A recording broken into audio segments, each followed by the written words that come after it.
Hey guys, what is going on? It is Brooke, or the Undead DM, and today I'm going to be going over the Chimerist class for Fabula Ultima, as a continuation of my series, going over every class for Fabula Ultima, giving you my general thoughts on the class, whether or not there have been any changes in the playtest, if you so want to use those, and ideas for builds, if you ever want to play the game. So let's just get started.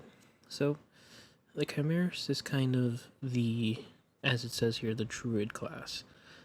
Though, it's not really the shape-shifting class as you may know it as in 5th edition. It's closer to the, what you would imagine a Druid as in like a spellcaster would be. So, the benefits that you get are you get a permanent +5 to your maximum mind points, and you get the ability to do rituals. That's going to be standard with any spellcaster, is they're usually going to get rituals in some capacity. They're either going to get their own rituals, and most of the time they're going to get ritualism as a baseline. So all spellcasters should be able to do rituals. It's a good general rule of thumb if you're trying to homebrew your own spellcasters, is to give them ritualism and then give them a skill for their specific type of ritualism. It's generally a good idea. So the first skill we have here is called Consume, and it states, after you deal damage to one or more creatures with a spell, note that a spell, if you have an arcane, dagger, or flail weapon equipped, you recover skill level ×2 mind points. So, if you have any of those 3 weapons equipped whenever you cast a spell that does damage, and the spell deals damage to enemies, doesn't matter how many, if you can only target 1 or you target 3, you still only recover this amount of mind points. This amount right here, this is all you recover no matter how many targets you hit. So, at skill level 1, you'll only recover 2 mind points. And then at maximum skill level, you'll recover 10 mind points anytime you cast a spell. Meaning, any spell that essentially only targets one person, or you only target one person with the spell, and it does damage, such as any of the basic attacking spells, which only cost 10 mind points per target hit. If you only target one person, the spell is essentially free, because you immediately, after dealing damage to them, get those mind points back at max. Feral Speech. You can communicate with creatures of the beast, monster, and plant species. More of a roleplay skill. If you're like me or anyone else, and you're more of the mechanics-based player, where you want all of your skills to benefit you in some way in combat or to the build entirely, in terms of mechanics, it's not necessary, but if you're closer to a roleplay player, or you like having your character be fleshed out in such a way that you have particular themes in mind, this is a good skill to pick. Pathogenesis. Whenever you deal damage to one or more creatures with one of your Chimera spells, each of those creatures that share their species with the creature you originally learned that spell from suffers poison. So we'll come back to this, because this requires a bit of context as to how the Chimerist works. So we'll come back to this in just a second. Ritual Chimerism. Chimerism, it's their version of rituals, it's their specific rituals, and they're kind of unique, as they're the only spellcaster currently out in terms of official material that allows you to choose between Insight Willpower and Might Willpower.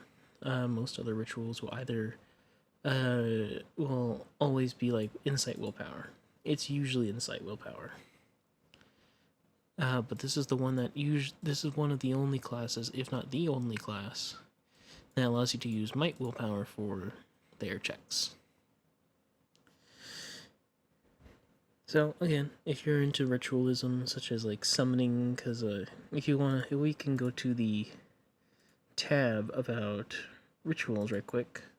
Chimerism, you can enhance your senses, see through the eyes of an animal, quell the fury of a monster. It's basically anything that goes into this realm of being a druid, talking to animals, anything to do with like nature and animals is what Chimerism's meant to do. Now here's the most complicated. I wouldn't say complicated, but this is like the pinnacle of the class. This is the reason you would take the class, really. It's spell mimic.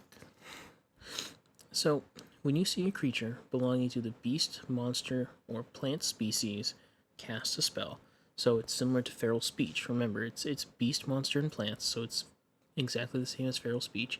So whenever you see one of those three, so a beast, monster, or plant, cast a spell, any spell, doesn't have to deal damage, doesn't have to do anything like that. They just have to cast a spell specifically. This does not work, as far as I'm aware, with other actions, with anything regarding to like a basic attack or a special rule. It only works with the spell action. So if the creature is using an effect that is considered an other action and not a spell, it does not work. But whenever you see them cast a spell, you may immediately choose to learn that spell as a chimera spell of your own. And if you do, you record the species of the creature you learned it from. So for instance, if you saw a plant using a spell called photosynthesis that heals itself for 40 HP, that would be the equivalent of the heal spell. And so you basically write down photosynthesis and you write plant as its species in the spell tab. And when you first acquire the skill, you choose either Insight Willpower or Might Willpower, and from now on, your offensive Chimera spells will use the chosen attributes for the magic check, regardless of the attributes used by the creature that you learn the spell from. So this is an important distinction, because a lot of spells that monsters use, that the GM can make, they either use Insight, Willpower, Insight, Willpower, or some other weird combination that doesn't currently exist in the game. And so if it didn't have this, it would mean that you would have to use the very specific attributes that the creature used when they casted the spell. So if you're really unlucky and you invested into Might Willpower and the creature uses like Insight, you're just out of luck. You'd be stuck. So with this, it says no matter what spell you learn from Spell Mimic, it always uses either Insight Willpower or Might Willpower. Doesn't matter what it is. And you may have up to skill level +2 different Chimera spells memorized this way. And if you want to memorize a new Chimera spell but you're already at your limit, you must forget one of your old spells and replace it with a new one. So this is going to be a running theme that you see with spellcasters, where their main spellcasting ability will always be skill level 10, as they'll usually have between like 13 to 15 spell options that you can choose from, and so you'll never be able to collect every spell, but if you max it out, you'll be able to collect a lot of good spells, just not every spell you want. This does change with some heroic skills in particular, but we'll get into that later in the series. And back to Pathogenesis, remember when it said that whenever you deal damage to one or more creatures with a spell, and each of the creatures that share species with the one you copied, so again, let's say for instance, you were fighting a plant monster, a plant species monster, and they used a offensive attack that was similar to like an area of effect electrical attack, and you copy the spell. Now you have this electrical spell that has the plant species. Now let's say later on you are fighting more plants. If you use that electrical spell you took from the original plant creature and use it on these plants, all of them would suffer the poison condition because they share a creature type, or they share a species with the creature you originally took the spell from. And this is actually pretty strong because poisoned is one of the only two conditions in the game that affect two stats at the same time. The other one being enraged. And if I'm not mistaken, this is one of the few instances where poisoned as a condition is applied by a character. There's very few ways that characters can actually inflict poisoned in enraged, but this is one of the options that I've found.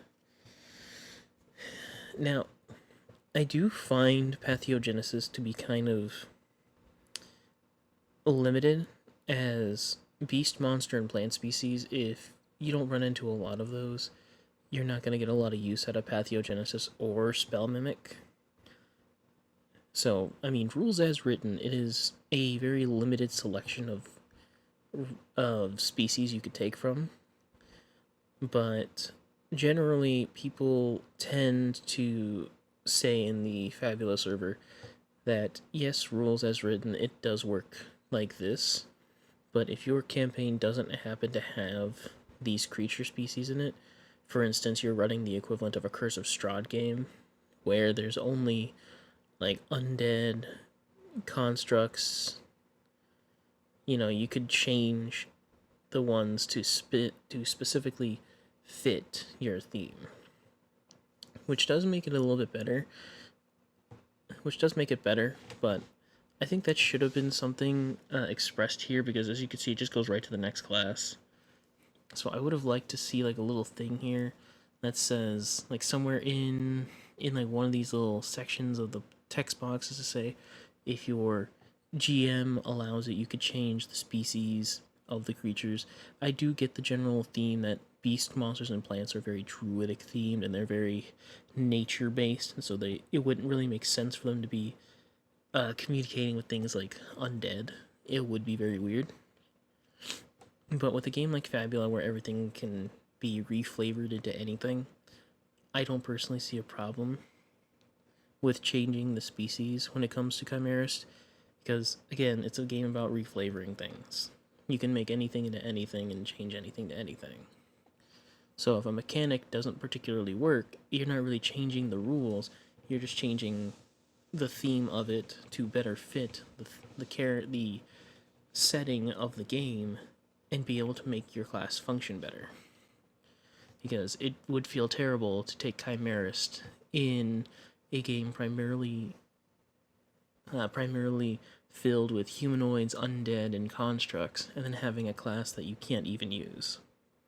You can with Consume. Like, Consume and Ritualism and Feral Speech are there, but the fact that there's not a section specifically stating that you could change this, it does hinder it just a little bit in my eyes, but as long as your GM is cool, which if they're playing Fabula they should, then it shouldn't be that much of a problem. As for builds, there's a lot of ways you could go about this. So, like I said, if you wanted to be like, you could make this druid into less of a spell stealer in the sense of, I am a druid, I pull from the earth, and I know these like very nature themed spells from the creatures of nature, and instead you could play it more like Monster Hunter, where because monster and beast are species that you have access to, you can make it so like you take this with like Weapon Master and possibly Mutant, and just reflavor them into being like your mutant forms into being like Monster Hunter armors, and then your Chimera spells are you taking the essence of the monster that you just slayed and putting it into your own, giving you kind of like the Monster Hunter armor crafting vibe where you get different effects based on which monster you destroyed. You could go that way. And if you change the species around for Feral Speech and Spell Mimic, you can go pretty much anywhere. You can go with like a Demon Hunter, so you can change this to like demons, angels, and the undead, or demons, spirits, something like that. I forget the exact other species, but you can change it to like demons and become the equivalent of Dante and Virgil, using the spells of demons and the undead against them. You could go fully into the druid aesthetic and go into something like Chimerist, Spiritualist, and like Florist from the new book, and go full on to the druid plant theme. Could definitely do that. You could. There's a lot of ways you can really go about using a Chimerist in terms of reflavoring it.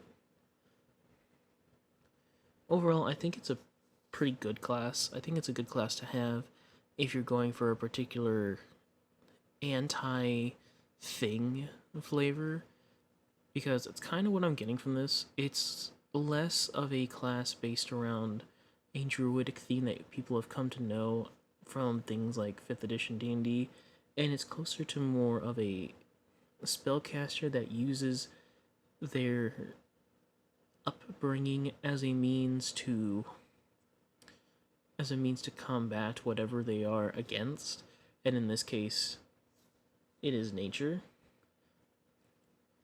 And so if you just change the species around, it could kind of be anti-anything. You could be anti-demon and use demon spells against them. You could be anti-undead and be kind of like Van Helsing. There's a lot of ways you could go about this. And luckily for us, in terms of playtest material, there's nothing that directly changes it.